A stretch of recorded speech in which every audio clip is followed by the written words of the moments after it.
Buti napadalaw ka. Sa totoo lang, hindi ko rin alam kung bakit nandito ako ngayon. May problema ba? Doon tayo sa loob mag-usap. Liga, pumasok muna. Liga, anak.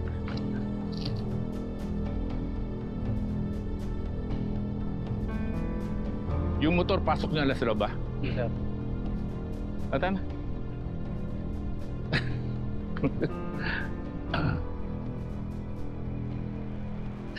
Anak, liga. Pasok ka.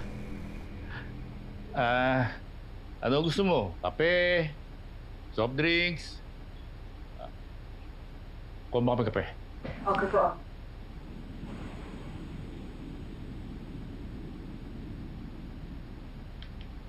Nasuspindi ako eh. Ha? Bakit? Pakipagsagutan ako kay Chief. Dahil sa'yo. Ikaw ang tinuturo nilang mastermind sa pagkamatay ni Daga, pagkidnap kay Faye Guerrero, pati sa San Isidro Bank Robbery.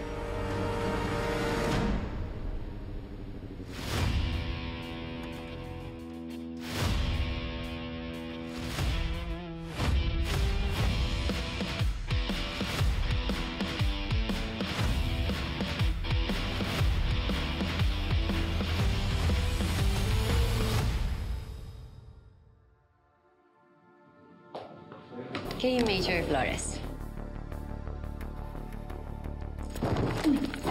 Wala lapit! Wala lapit!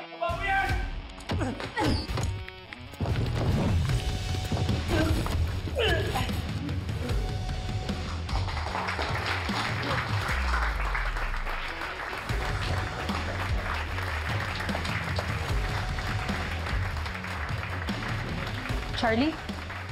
Bobby.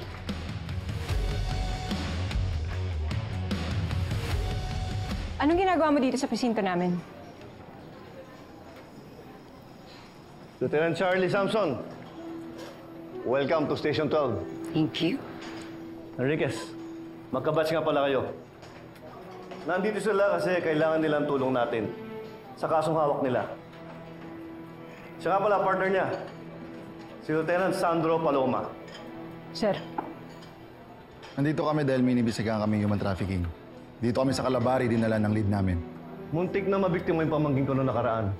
Kaya Enriquez, kung may mga gilap kayong kahit anong lead, ipagbigay alam nyo agad kay Lieutenant Samson. Yes, Chief. Lieutenant Paloma, dito tayo sa office ko mag-usap. Yes, sir.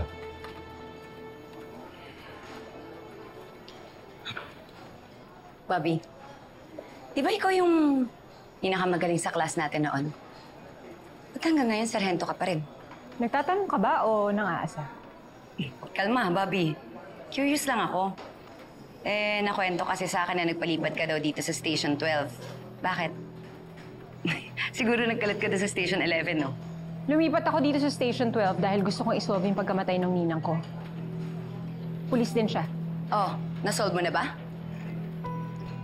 Hanggang ngayon ba, hindi ka pa rin nakaka-move on dun sa nangyari sa atin sa Academy? Ang tagal na nun, ha? Paano naman napasok yun sa usapan natin? O baka ikaw? Baka ikaw hindi pa nakakapag-move on? Tatalikuran mo na lang ba ako?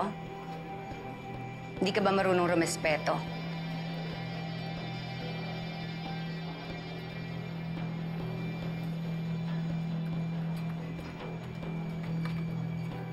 Park mo yung motor ko. Ingatan mo. Sergeant Enriquez.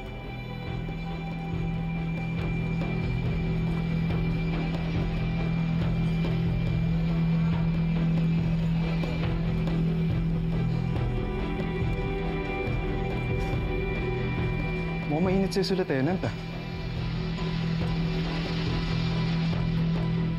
Hindi pa nilistin naman na ako rin ang pumatay kay Ninoy at kay John Lennon.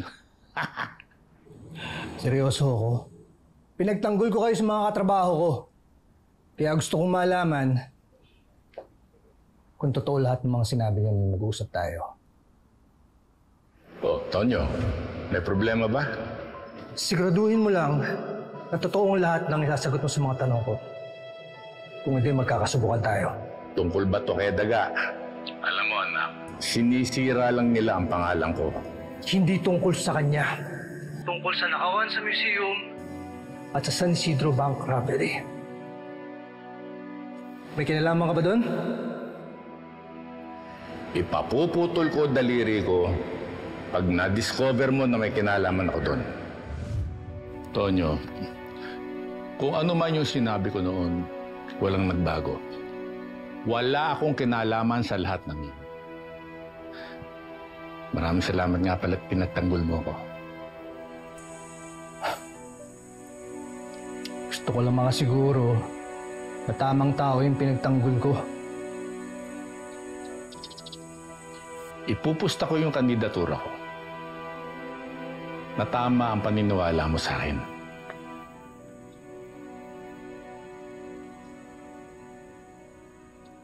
Alam kong di tayo close, ha?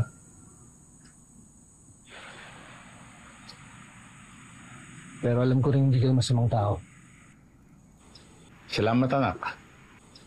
Malaking bagay na para sa akin yon. Maaaring hindi kayo masamang tao, pero naging masamang ama pa rin kayo. Alam ko. Hindi ko na yung mababago. Pero gusto kong bumawi. Gusto mong bumawi? Sige. Bigyan mo ako ng trabaho. Gawin mo akong bodyguard mo.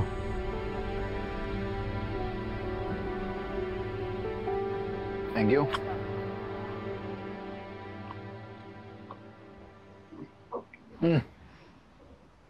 Sa'yo na. Alam mo bang kasalanan pala ni Sergeant Enriquez kung bakit namatay yung ninang niya? Kailan ka pa naging interesado sa buhay ng ibang pulis? At taga-ibang station pa. Basta tungkol kay Bobby Enriquez, interesado. Alam ko yung kwento eh. Hindi naman kasalanan nung tinasabi. Inagawan niya ako. Mamaya na yung inis mo kay Sergeant Enriquez. Tarantado tong mga to. Ako nang bahala. Busin mo na yan. Tulong! Tulong yung bangka! Tawag na ako!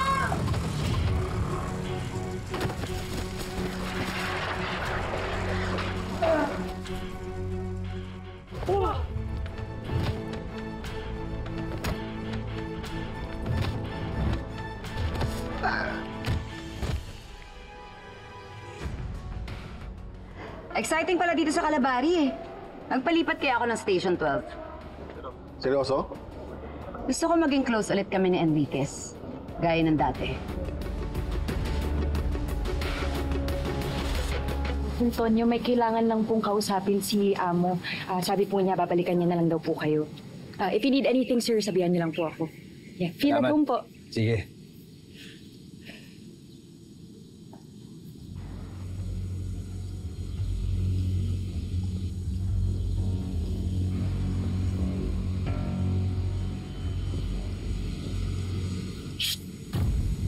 Sino ka?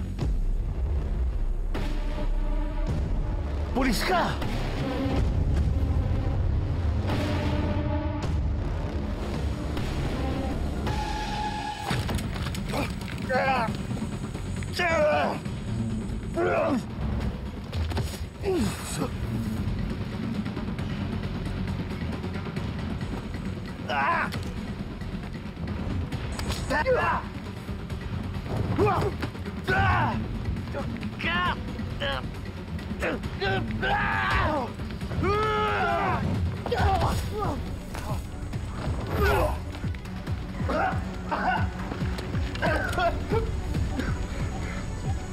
Tonyo!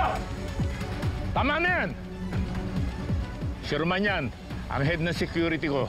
Roman, si Tonyo ang anak ko.